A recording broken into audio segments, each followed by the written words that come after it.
What is most amazing about this ancient formula is that it was so pervasive among so many different cultures. You'll find it mentioned in medical texts from Hippocrates, Galen, Dioscorides, all the way back to the ancient Egyptians. And what we're really looking at is a honey and vinegar combination. Now, we today are aware of the antimicrobial effects of honey, and we're aware of the antimicrobial effects of vinegar. In fact, if you look at it, let's bring this back up from 2014 in reference to vinegar and tuberculosis. So there is a good grasp of rediscovery. And also at the same time, too, you're going to recognize that our ancestors, contrary to cinematic selection bias, did have a solid understanding of infections, dressing wounds, and so on and so forth. And that is going to be elucidated in this particular research. So without further ado, let's get into it. Now, also keep in mind at the end, we're going to go into the forms of vinegar that they utilized and a few of the medical grade honeys that they did in the methodology. Now, obviously, these honeys didn't exist back during these times. So different formulas, combinations, so on and so forth, but they gave the researchers something standardized in which they could work with and get consistent results. So let us begin. Historical medicine suggests a new way to use modern treatments. Now, I want to bring up this one point here because it's going to give you a history of why they did what they did. The systematic review identified only one previous paper which considered honey and vinegar as a combination against bacteria.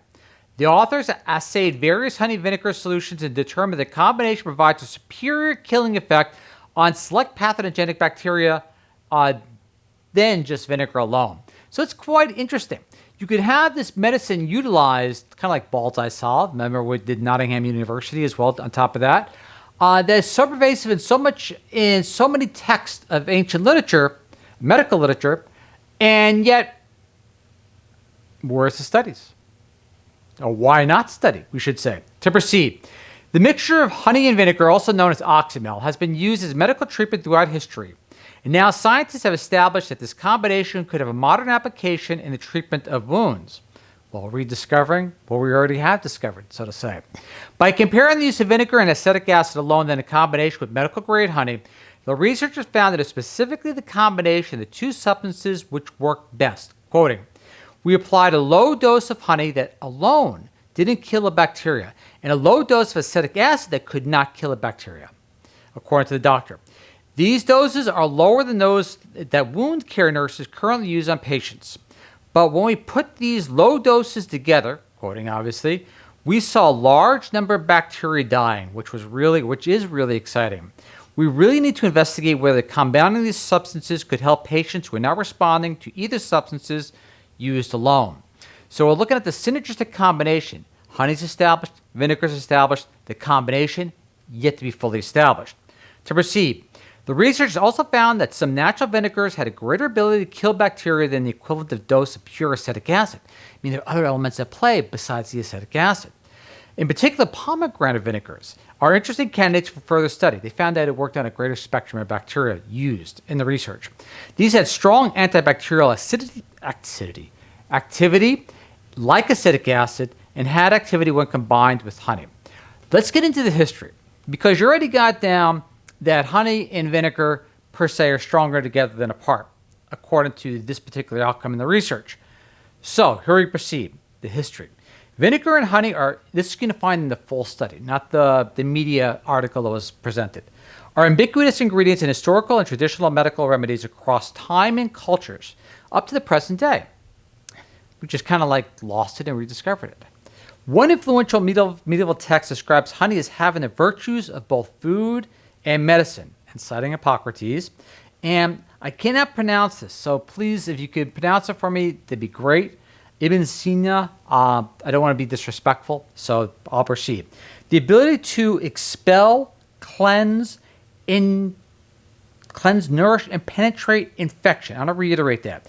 The ability to expel, cleanse, nourish, and penetrate infection, inflammation, in wasting conditions mixed with vinegar in a combination known as oxymel, or with the addition of water, hydromel. This medieval example of oxymel as a foundational mixture for remedies in association with cleaning and healing of inflamed and infected tissues is indebted to a much earlier medical discourse ranging from ancient Egypt to the authorities of antiquities, Hippocrates, Galen, Dioscorides, to the early medieval scholars of Arabic medicine. Not to be disrespectful, but there it is. In similar textual and traditional occurrences along the global timeline, too numerous to list. So here you have something which is pervasive among many cultures for centuries. And yet today, in our survey, quoting, of 40 medieval manuscripts, sources of 418 Latin, Middle English, Old English, and Welsh recipes from 9th to the 15th centuries for wounds, skin infections, eye, mouth, and throat infections, and all other external infections, there were 151 mentions of vinegar, honey, oxymel, or hydromel. Remember, hydromel is like the honey vinegar with water. All right, to proceed. Some of the highlights. It's not as complete as I'd like to be because you have to keep in mind, oxymel was the foundation of honey and vinegar. And from there, once they had that base, certain herbs may have been added, certain combination ratios changed, or preparations different. But I just want to drive home that base, kind of like your zombie apocalypse medical kit, just to say, if you all have is honey and vinegar around, well, now you know how to make oxymel. To proceed. Although some vinegars with acetic content of only 0.1% can inhibit the growth of a range of bacterial species, there is some evidence that the presence of phenolic compounds in fermented vinegars enhance its antimicrobial effect. Further research is required to establish the role of polyphenolics and other weak organic acids such as gallic acid in contributing to the antimicrobial effects of vinegar at low concentrations. One Middle English medical recipe collection contains recipes for making oxymel simple and oxymel compound. Oxymel simple, here we go, made of 1 part honey, 2 parts vinegar, and combined with heat. 1 part honey, 2 parts vinegar, combined with heat, for obvious reasons. In these examples, honey and vinegar were prepared in various ratios with without heating and may be mixed with many other different ingredients. But the big picture of combining them to rinse or dress infected tissues is the inspiration behind the present focus. Or I should say, again, I'll say it over, to rediscover what was utilized by our ancestors many, many years ago. To conclude, the researchers also found that some natural vinegars had great ability to kill bacteria than an equivalent dose of pure acetic acid. Again, to reiterate other elements at play. In particular, pomegranate vinegars are interesting candidates for further study. These had strong antibacterial activity, like acetic acid had activity when combined with honey. Whilst, as obviously someone's reading a lot of medieval manuscripts, whilst more research needs to take place to understand the mechanism and the best dose combinations that combine honey and vinegar, these promising results have provided exciting enough that the researchers now propose to take a modern version of oxymel into the clinical trial stage. To proceed, quote, this is an exciting area of research to use traditional remedies in the modern national healthcare system. The burden of wound care and infections is increasing year by year, with causative conditions such as diabetes on the rise. Maybe the knowledge of our ancestors can be used to enhance the current care we can provide to our patients at a lower cost. Is that amazing or what? Eliminate a little bit of your selection bias and think that basically our ancestors weren't aware of cleaning and dressing wounds and the prospect of infection, and your mind begins to open up. So a little bit less hubris, a little bit more open mind, and you get some neat stuff like this. All right, here we go. Methodology. I just wanted to give you this here. The honeys that they use down below, again, you're doing studies so you need consistency. And obviously, our ancestors did not have access to manuka honey, which they used in the studies, which is a wonderful honey.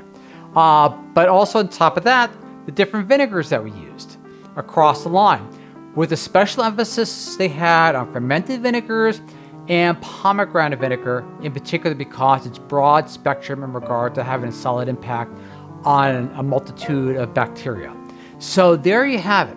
It is really, really super cool because, again, there are a lot of elements out there in our history that are there to be rediscovered, that can yield incredible results. And a lot of these, now I'm not recommending anybody take their medical care into their own hands, but if it came down to it, let's put it this way, you have these tools available in the back of your head.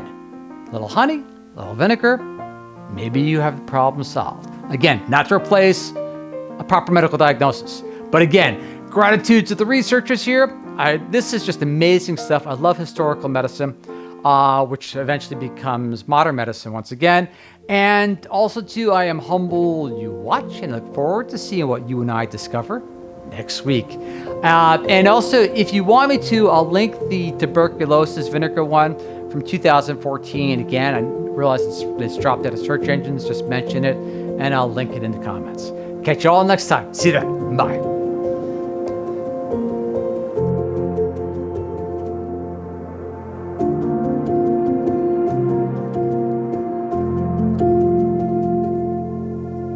Thank you.